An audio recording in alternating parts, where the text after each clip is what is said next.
You're not my dad.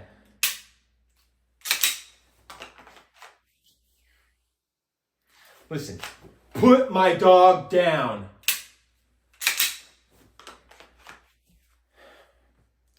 Give me back my ice cream cone. Okay, guys, listen, I like to train hyper-realism. That means scenarios I've either been in or have a really high chance of being in. Welcome back to Sosa Shooting. My name is Jordan. Today's episode, we're going to be going over 5 tips to everyday carry, or carrying every day, or concealed carry, however you want to call it. I did a video on 5 ways to carry more often, everyday carry, every day. The video did pretty well, so I figured why not do another one on 5 tips that I've kind of learned the last 2 or 3 years of carrying, and let's pass them on to you. Tip number 1, we're getting right into it, ladies and gentlemen. The color of your shirts, of your clothing, they matter a lot. Darker colors, they conceal a lot better. I've got a gray t-shirt, I'm gonna put that on. I'm gonna show you cotton t-shirt, gray t-shirt. I'm gonna print a little bit more. All right, so I changed into a gray t-shirt.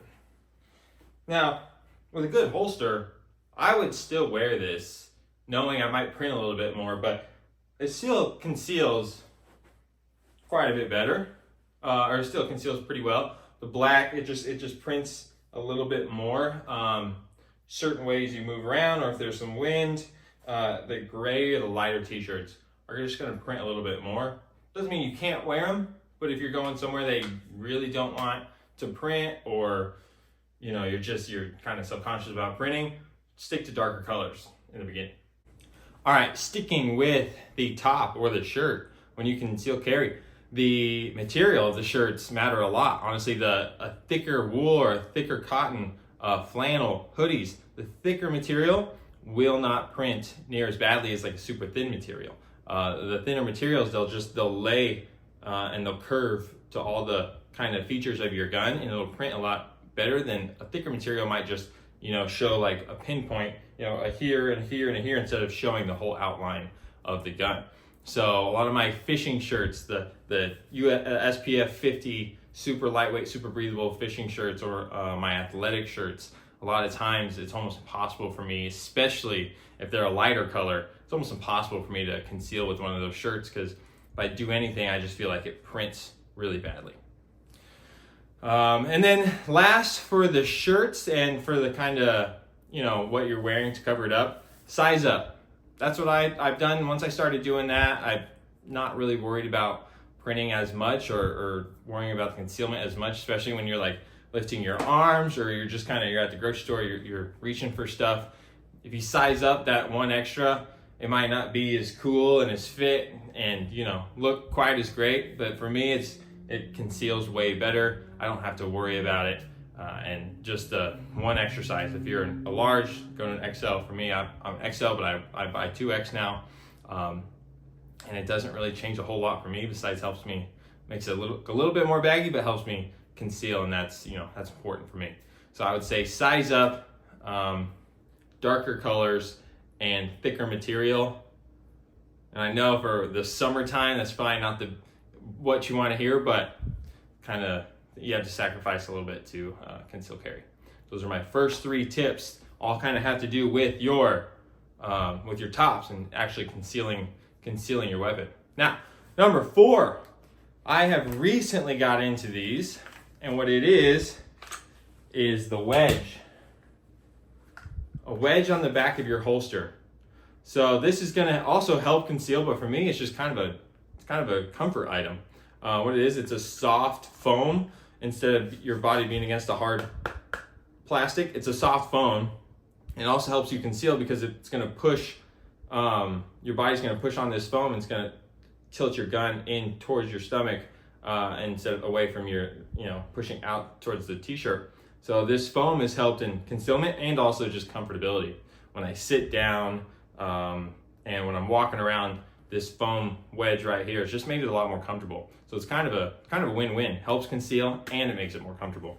If you haven't tried out a wedge, I've just recently have got into the wedges in the last probably 2 or 3 months, and it's made a big difference for me. They come in a bunch of different sizes, different widths. You can get a multi-pack from Tier 1, and it comes in like 3 or 6 different wedges to allow you to kind of mix and match or figure out which one works best for you and is most comfortable for you. But a wedge, as soon as I found these, I probably won't go back now that I found these. And last, I know you've probably heard this a lot, but when I first started carrying, I've always worn leather belts. And so the belt was always good enough. It's not like I was wearing like the rope belts or anything. So I was always wearing leather belts. But it wasn't this last year until I decided to spend a little bit of money and buy concealed carry specific belts. This one is the Core Essentials. It's also nice just because it clasps. And so you don't have to worry about that. You can adjust it super easily, so you can put your gun on and then you can tighten it up. So you can keep it loose to put the holster in, and then you can tighten it up. But then the rigidness of the belt just keeps your gun, your holster from kind of drooping out. A solid rigid belt is going to help and just be more comfortable. When your gun's kind of drooping out, it's going to be uncomfortable to sit, uncomfortable to walk with. So invest in the $60. I think this is $50, $60. Get a good belt. I notice it now when I wear just my normal leather belts that are still, like I said, they're not flimsy like rope belts, but I notice the difference between a leather belt and a specifically made, this is still leather, but specifically made for concealed carrying. I notice a huge difference, and that's helped me out the last year. As soon as I bought, carry specific belts, it made it a lot easier. Those are 5 quick tips to help carry. The last few years, I've kind of figured out those and ways to help conceal more and be a little bit more comfortable. Let me know what some tips you have. I kind of want to make this a series. As soon as when I find more tips, I like to relay them back to you and do what I can. So if you gotten to this point, thank you so much for watching. If you can, please subscribe, comment. Like I said, let me know what your thoughts are, what tips you've had on concealed carrying. I'm always eager to learn from the 2A community. I don't even pretend to think that I know it all. I know very little compared to a lot of you guys out there who have been doing this a lot longer than I have. So love to hear your thoughts, love to learn from the community. Thanks for watching. I'll catch you on the next one.